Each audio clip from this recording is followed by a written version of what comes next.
नमस्कार दोस्तों, मैं मिलन सर, मिलन कॉमर्स क्लासेस के यूट्यूब चैनल में आप सभी का स्वागत करता हूं। आज के क्लास में अकाउंटेंसी का एनपीओ चैप्टर जो पीछे हम लोगों ने देखा उसी को कंटिन्यू करना है। तो देखेंगे, पिछले क्लास में हम लोगों ने पढ़ लिया था जो रिसिप्ट एंड पेमेंट अकाउंट क्या होता है, उस पर एक प्रैक्टिकल प्रॉब्लम भी मैंने बताया आपको। अब उसी रिसिप्ट एंड पेमेंट अकाउंट को आगे हम लोग पढ़ेंगे, उसमें कुछ चीज़ हैं जो देखना है। अब देखिए, ये जो है आपका क्या है, रिसिप्ट एंड पेमेंट्स अकाउंट, जिसको हिंदी में क्या बोलते हैं, प्राप्ति एवं भुगतान खाता बोलते हैं। ये प्राप्ति एवं भुगतान खाता सोर्स है किसका, तो इसी को देखकर नोट फॉर प्रॉफिट ऑर्गेनाइजेशन का आप क्या करते हैं, इनकम एंड एक्सपेंडिचर अकाउंट बनाते हैं। क्या बनाएंगे, इनकम एंड एक्सपेंडिचर अकाउंट। और दूसरा हम क्या इसका बनाएंगे, बैलेंस शीट बनाएंगे। यानी अगर आपको बैलेंस शीट करना है और इनकम एक्सपेंडिचर अकाउंट करना है तो उसका बेस आपको कहाँ से मिलेगा, उसके लिए आपको मटेरियल कहाँ से मिलेगा, तो रिसिप्ट एंड पेमेंट अकाउंट से मिलेगा। तो इसको क्या, इसका इनकम एंड एक्सपेंडिचर अकाउंट का आपका हिंदी क्या होता है, आय व्यय खाता। बैलेंस शीट का आप लोग जानते ही हैं क्या होता है, आर्थिक चिट्ठा। इसका क्या होता है, आर्थिक चिट्ठा। यानी अच्छा एक चीज देखिए, अभी हम क्या देख रहे हैं, जो रिसिप्ट एंड पेमेंट अकाउंट का जो आइटम होगा, इसमें जो जो मदें दी हुई रहेगी, इसको दो पार्ट में ले जाते हैं हम। या तो उसको इनकम एक्सपेंडिचर अकाउंट में ले जाते हैं और कहाँ ले जाते हैं, बैलेंस शीट में ले जाते हैं। प्लस इसके साथ आपको क्या याद रखना है, जो आपके पास क्या होगा,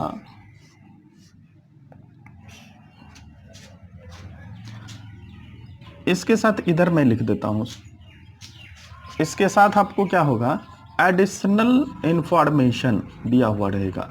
एडिशनल इंफॉर्मेशन, जिसको क्या बोलते हैं, अतिरिक्त सूचनाएं। अतिरिक्त सूचना यानी बेस आपका क्या होगा, income receipt and payment account का आइटम ही इनकम एक्सपेंडिचर और बैलेंस शीट में जाएगा। और दूसरा आपको क्या ध्यान में रखना है, जो एडिशनल इंफॉर्मेशन को भी कंसीडर्ड करेंगे जब हम क्या करने लगेंगे, इनकम एंड एक्सपेंडिचर अकाउंट और बैलेंस शीट को करेंगे। तो इसका मतलब क्या है, जो रिसिप्ट एंड पेमेंट अकाउंट आपके लिए बहुत ही महत्वपूर्ण है। आप रिसिप्ट एंड पेमेंट अकाउंट को नहीं समझेंगे तो आपको क्या होगा, इनकम एंड एक्सपेंडिचर अकाउंट आपसे नहीं बनेगा, बैलेंस शीट आपसे नहीं बनेगा, या बनने में कठिनाई हो जाएगी। देखिए दो तरीका है, एक तो हम कंसेप्चुअल पढ़ते हैं, कंसेप्ट के अनुसार हम लोग पढ़ लेते हैं। दूसरा तरीका है जो आपके बुक में फॉर्मेट दिया हुआ रहता है, उस फॉर्मेट को रटिए, बड़ा बड़ा सा फॉर्मेट आपको लिखवा दिया जाएगा या लिखा हुआ रहता है, उस फॉर्मेट को देख के आप करते रहिए, अपना पजल होते रहिए। तो मैं जो भी पढ़ाऊंगा वो कंसेप्ट के बेस पर पढ़ाऊंगा। तो क्या बता रहा हूं मैं, जो रिसिप्ट एंड पेमेंट अकाउंट तो हम लोगों ने पीछे पढ़ लिया। रिसिप्ट एंड पेमेंट अकाउंट का सिंपल फंडा था, क्या फंडा था, जो कैश को ध्यान में रखना है। किसको ध्यान में रखना है, कैश प्लस हो जाए डेबिट कर लो, माइनस हो जाए क्रेडिट कर लो, बढ़ जाए तो डेबिट में दिखाना है, घट जाए तो कहाँ दिखाना है, क्रेडिट में दिखाना है।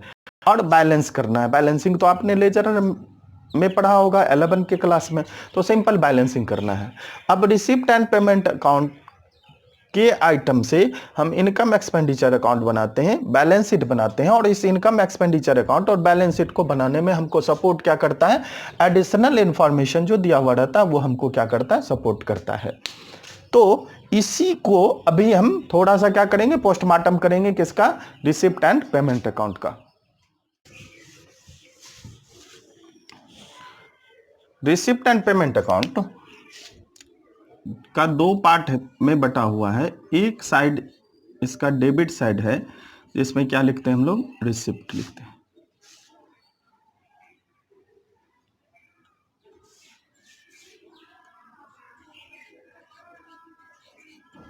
क्या लिखते हैं, रिसिप्ट। इसको हिंदी में क्या बोलेंगे, प्राप्ति। ये जो रिसिप्ट होता है आपका 2 प्रकार का। कितने प्रकार का रिसिप्ट हो जाएगा, 2 प्रकार का हो जाएगा। एक आपका कैपिटल रिसिप्ट है,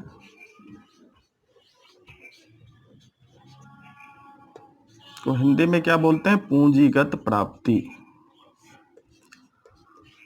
पूंजीगत प्राप्ति।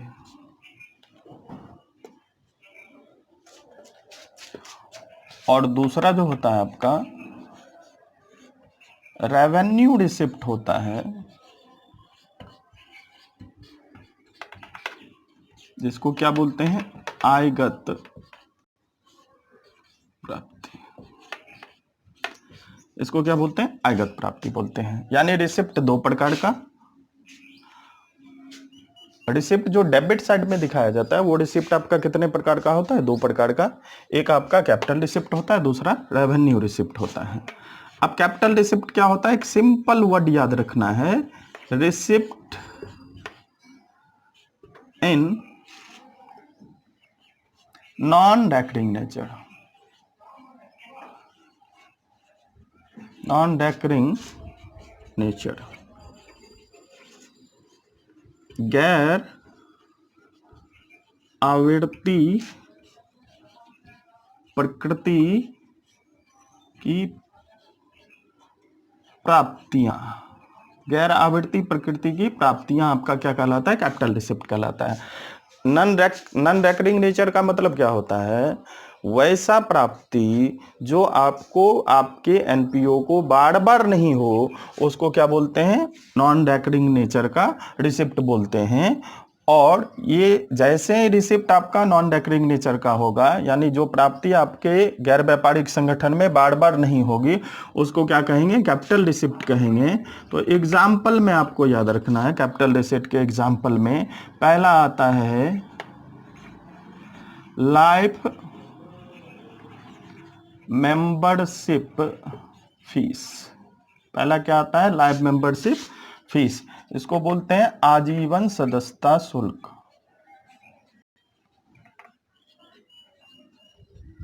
आजीवन सदस्यता शुल्क। दूसरा जो आता है, याद रखना है, डोनेशन फॉर बिल्डिंग। भवन के लिए दान।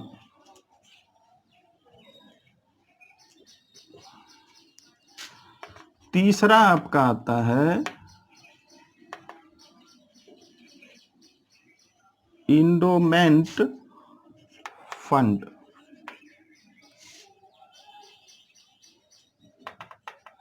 इसको बोलते हैं समर्पित निधि। और चौथा जो आता है वह होता है लेजेसी, जिसको हिंदी में रिक्त भी कहते हैं या इसी को वसीयत भी कहते हैं। एटसेट्रा कई एग्जाम्पल हो सकते हैं इसके, लेकिन कुछ एग्जाम्पल को मैंने आपके सामने रखा। पहला एग्जाम्पल क्या रखा, लाइफ मेंबरशिप ही। अगर आप किसी एनपीओ के, यदि आप किसी एनपीओ के द्वारा जो फैसिलिटी दी जाती है, उसके फैसिलिटी के लिए वन टाइम पेमेंट करना चाहते हैं, एक ही बार उसके लिए जो फी लगता है उसको एक ही बार पेमेंट करना चाहते हैं, तो वन टाइम पेमेंट जो मेंबरशिप बनने के लिए होगा, यानी मेंबरशिप क्या होगा, रेनुअल होता है। यहाँ रेनुअल नहीं करवाना है, यहाँ क्या करना है, वन टाइम आप पेमेंट कर दीजिए और अपने पूरे जीवन तक उसका बेनिफिट लेते रहिए उस ऑर्गेनाइजेशन का। तो वो आपका क्या कहलाता है, लाइफ मेंबरशिप फी कहलाता है। ये कितने बार प्राप्त होता है? एक बार प्राप्त होता है, इसलिए ये क्या हो गया? नॉन रेकरिंग नेचर का हो गया, कैपिटल रिसिट हो गया। डोनेशन फॉर बिल्डिंग, ये स्पेसिफिक डोनेशन हो गया। जो डोनेशन स्पेशल पर्पस से मिले वह क्या कहलाता है? वो बार बार आपको मिलेगा नहीं। आप बिल्डिंग बनाने के लिए क्या कर रहे हैं? आपने लाइब्रेरी खोल रखा है, आपके लाइब्रेरी में अपना बिल्डिंग नहीं है, आप रेंट पर चलाते हैं उसको, आपके पास लैंड है, आप क्या करना चाहते हैं? वहाँ बिल्डिंग कंस्ट्रक्शन करना चाहते हैं, लोग तो मिलेगा कहाँ आपको पैसा? पब्लिक से आपको डोनेशन मिलेगा। अब डोनेशन पब्लिक कितना देगा? कब तक देगा? जब तक आपका बिल्डिंग बन नहीं जाता है। यानी ये भी नॉन रेकरिंग नेचर का होगा, बार बार नहीं मिलेगा, इसलिए ये क्या कहलाता है? स्पेसिफिक डोनेशन कहलाता है। और ये क्या हो गया? आपका कैपिटल रिसिट हो गया। तीसरा याद रखना, इंडोमेंट फंड और लेजेसी मिलता जुलता है, दोनों को एक साथ समझ लेते हैं। किसी भी व्यक्ति के द्वारा जब उपहार स्वरूप या उसके मृत्यु के उपरांत वसीयत के कारण जो कोई भी संपत्ति, उसकी जो संपत्ति प्राप्त होती है गैर व्यापारिक संगठन को, वो इंडोमेंट फंड भी कह सकते हैं उसको लेजेसी भी कह सकते हैं, लेकिन दोनों में डिफरेंस है। अगर विथ पर्पस मिले तो इंडोमेंट फंड होगा, और विदाउट पर्पस मिले तो उसको क्या कहेंगे? लेजेसी कहेंगे। विथ पर्पस मिलेगा तो क्या कहेंगे? इंडोमेंट फंड कहेंगे। विदाउट पर्पस मिलेगा तो क्या कहेंगे? लेजेसी कहेंगे। अब विथ पर्पस विदाउट पर्पस का मतलब क्या होता है? अगर कोई व्यक्ति मरा और उसने कहा जो मेरी सारी संपत्ति इस गैर व्यापारिक संगठन की हो जाएगी, लेकिन क्या करना है? इससे गैर व्यापारिक संगठन को स्टूडेंट को स्कॉलरशिप देना है, तो कंडीशन लगा दिया उस एसेट से जो इनकम होगा उससे पर ईयर स्टूडेंट को क्या देना है? स्कॉलरशिप देना है, तो वो एंडोमेंट फंड हो गया। अब जो बिना इंस्ट्रक्शन के मिल जाए, बिना पर्पस के मिल जाए, उसको क्या बोलते हैं? लेजेसी बोलते हैं। इसमें क्या है? आपको कंडीशन लगा हुआ नहीं रहेगा, आपको वसीयत के रूप में, उपहार स्वरूप एसेट्स मिल जाएगा। कैसे यूज करना है वो एनपीओ का मैनेजमेंट जाने, तो ये क्या कहलाता है? आपका लेजेसी कहलाता है।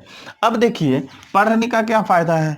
अब जैसे ही ये कैपिटल रिसिट है, तो कैपिटल रिसिट को बैलेंस शीट में दिखाएंगे, और किस साइड दिखाएंगे? लायबिलिटी साइड दिखाएंगे। कैपिटल रिसिट को कहां दिखाएंगे? बैलेंस शीट में दिखाएंगे और लायबिलिटी साइड में दिखाएंगे। यानी जितना कैपिटल रिसिट है वो बैलेंस शीट के कहां जाएगा? लायबिलिटी साइड में जाएगा। अब देखो सिंपल याद रखना है, हमको रिसिप्ट देखना है। अगर हमको बैलेंस शीट का लायबिलिटी साइड अगर करना है तो हम किस साइड को देखेंगे? रिसिप्ट एंड पेमेंट अकाउंट के रिसिप्ट साइड को देखेंगे। और रिसिप्ट साइड में क्या देखेंगे? तो कैपिटल रिसिट ढूंढ ढूंढ के लिखेंगे। अब इसका मतलब हुआ live membership fee balance sheet के लायबिलिटी साइड में जाएगा, donation for building balance sheet के लायबिलिटी साइड में जाएगा, एंडोमेंट फंड बैलेंस शीट के लायबिलिटी साइड में जाएगा, लेजेसी बैलेंस शीट के लायबिलिटी साइड में जाएगा। तो ये बात समझ में आ गई। दूसरा रिसिप्ट आपका क्या होता है?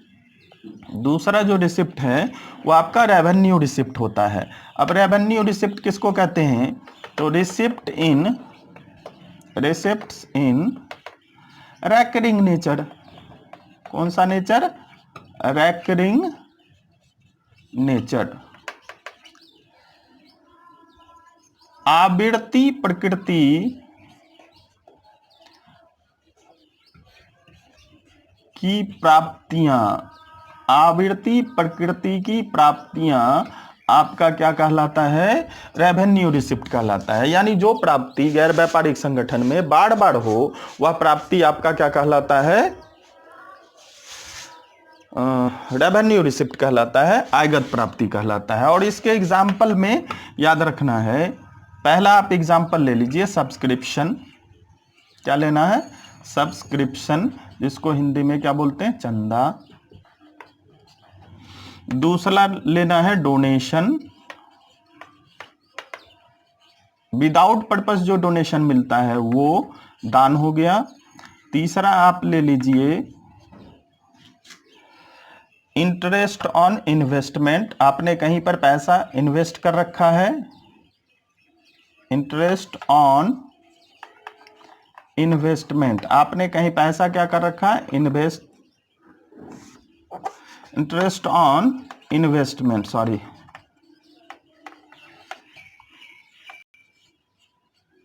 विनियोग पर ब्याज तो आपने क्या कर रखा है, कहीं पर पैसा इन्वेस्ट कर रखा है, उससे जो इंटरेस्ट मिलता है उसको क्या बोलते हैं, इंटरेस्ट ऑन इन्वेस्टमेंट बोलते हैं। और चौथा जो आपका होता है वो याद रखना है, सेल ऑफ न्यूज़पेपर लिख सकते हैं आप, न्यूज़पेपर,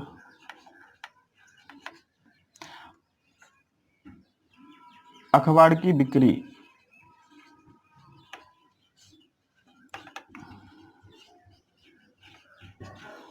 अब देखो इसमें कंफ्यूज मत होना, सेल ऑफ न्यूज़पेपर का मतलब क्या है, एनपीओ किस न्यूज़पेपर को सेल करेगा, एनपीओ तो क्या करेगा, अखबार निकालेगा नहीं, उसका काम क्या है, लाइब्रेरी का काम क्या है, स्टूडेंट के लिए वो क्या करता है, बुक, ढेर सारे बुक की फैसिलिटी देता है। तो वहाँ पेपर क्यों आएगा, न्यूज़पेपर क्यों आएगा, वहाँ न्यूज़पेपर रीड करने के लिए आएगा, पढ़ने के लिए आएगा, ठीक है। तो उस जो ओल्ड न्यूज़पेपर है उसको अगर ये सेल करे तो वो कहाँ आ जाएगा, आपका रेवेन्यू रिसिप्ट आ जाएगा, क्योंकि पर डे हम पेपर लेते हैं, बार बार उसको सेल करेंगे। तो इसको सेल करके भी आपको क्या मिलता है, पैसा मिलता है, बार बार मिलेगा। तो ये क्या कहलाएगा, रेवेन्यू रिसिप्ट कहलाएगा। अब रेवेन्यू रिसिप्ट पढ़ने का फायदा आपको क्या है, तो ये कहा जाता है इनकम एंड एक्सपेंडिचर के क्रेडिट साइड। I.E का मतलब इनकम एक्सपेंडिचर अकाउंट के कहाँ दिखाना है, क्रेडिट साइड में दिखाना है। ये शॉर्ट ट्रिक मैं बता रहा हूं आपको, यानी आपको क्या ध्यान रखना है, रिसिप्ट एंड पेमेंट अकाउंट दो पार्ट में बटा हुआ है। पहला रिसिप्ट साइड है, रिसिप्ट दो प्रकार का, एक कैपिटल रिसिप्ट, दूसरा रेवेन्यू रिसिप्ट। कैपिटल रिसिप्ट होगा तो बैलेंस शीट के लायबिलिटी साइड में जाएगा, रेवेन्यू रिसिप्ट होगा तो इनकम एक्सपेंडिचर के क्रेडिट साइड में जाएगा। जैसे रिसिप्ट दो प्रकार का होता है, उसी तरह से पेमेंट भी आपका दो प्रकार का होता है। पेमेंट भी आपका कितने प्रकार का होता है, दो प्रकार का होता है।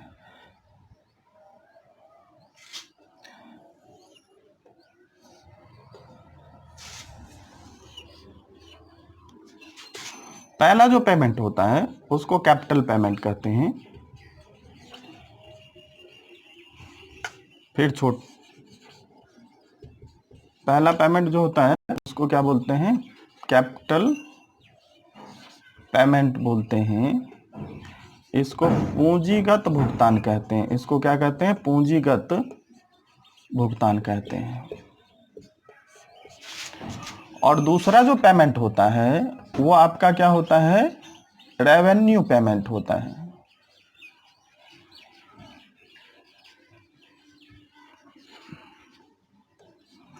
इसको आयगत भुगतान कहते हैं। अब देखिए रिसिप्ट भी दो प्रकार का, उसी तरह से पेमेंट भी दो प्रकार का, एक कैपिटल पेमेंट, एक आपका रेवेन्यू पेमेंट।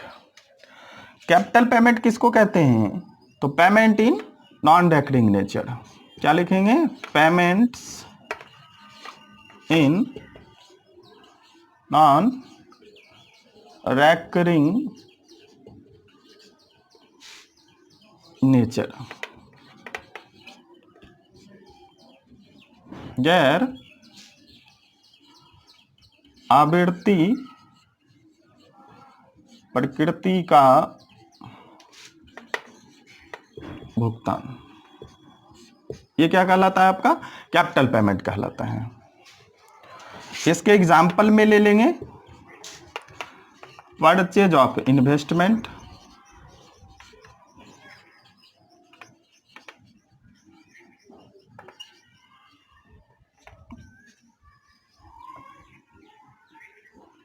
विनियोग का क्रय,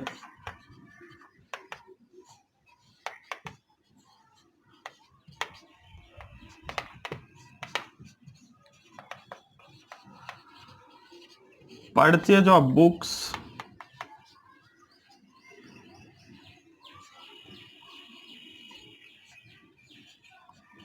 किताब का क्रय,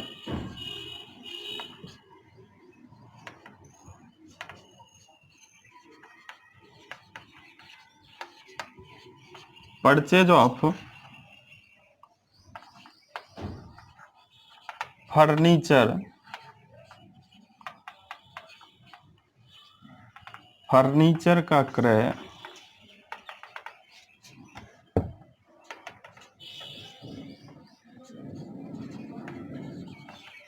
परचेज ऑफ सर्जिकल इक्विपमेंट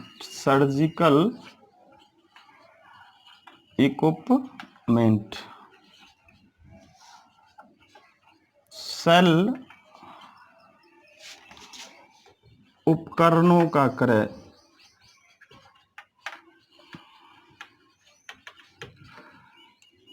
ये जो है ये किसके अंतर्गत आता है? कैपिटल पेमेंट के अंतर्गत आता है। यानी अगर आपके क्वेश्चन में इन्वेस्टमेंट रहे, बुक रहे, फर्नीचर रहे, सर्जिकल इक्विपमेंट रहे, तो ये क्या होगा? कैपिटल पेमेंट होगा, क्योंकि हम एसेट्स को बार बार परचेज बिजनेस में नहीं करते हैं। एक उसकी लिमिट होती है और उसके बाद हम लोग उसको परचेज नहीं करते हैं, क्योंकि वो हमारे एनपीओ को क्या करता है, जो स्मूथली रन कराने में हेल्प करता है, तो इसीलिए उसको ज़्यादा परचेज नहीं करेंगे। अब है क्या? तो ये कैपिटल पेमेंट हो गया, और कैपिटल पेमेंट को बैलेंस शीट के एसेट साइड में दिखाते हैं। अब एक क्लू आपको, एक ट्रिक यहाँ पर याद रखना है, जो कैपिटल पेमेंट अगर हुआ तो उसको बैलेंस शीट के कहाँ दिखाएंगे? एसेट साइड में दिखाएंगे। अब आइए, एक लिखा हुआ है क्या? Revenue receipt. रेवेन्यू रिसिप्ट क्या हो गया? तो रिसिप्ट्स इन रेकरिंग नेचर, रिसिप्ट्स इन रेकरिंग नेचर, आवर्ती प्रकृति का भुगतान। जो भुगतान बार बार हो एनपीओ में उसको क्या बोलते हैं? रेवेन्यू पेमेंट बोलते हैं। जैसे आप एग्जाम्पल लीजिए, पहला सैलरी,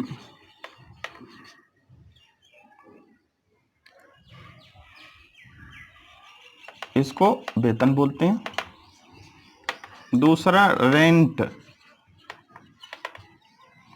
किराया। तीसरा, पहला सैलरी हो गया, दूसरा रेंट हो गया, तीसरा लीजिए आप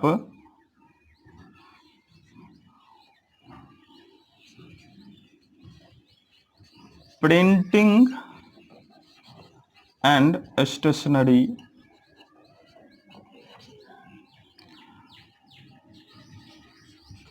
पोस्टेज ले सकते हैं। इसका हिंदी देख लीजिएगा। इसका मतलब है जो रेवेन्यू पेमेंट वैसा पेमेंट है जो किसी भी गैर व्यापारिक संगठन में बार बार होता हो, उसको क्या कहते हैं? रेवेन्यू पेमेंट कहते हैं। एग्जाम्पल आप सैलरी ले सकते हैं, रेंट ले सकते हैं, प्रिंटिंग एंड स्टेशनरी ले सकते हैं, पोस्टेज ले सकते हैं। अब ये कहाँ दिखाएंगे? इसको पढ़ने से हमको फायदा क्या है? तो पहला फायदा है, जो आगे जो हम स्टेप में जा रहे हैं, तो इसको इनकम एक्सपेंडिचर अकाउंट के डेबिट साइड दिखाते हैं। इसको इनकम एक्सपेंडिचर के किस साइड दिखाते हैं? डेबिट साइड दिखाते हैं, एक्सपेंडिचर साइड दिखाते हैं। तो क्या ध्यान रखना है? पेमेंट भी दो प्रकार का है, कैपिटल पेमेंट, दूसरा रेवेन्यू पेमेंट। जो पेमेंट एनपीओ में बार बार हो उसको रेवेन्यू पेमेंट कहते हैं, जो पेमेंट एनपीओ में बार बार नहीं हो उसको कैपिटल पेमेंट कहते हैं।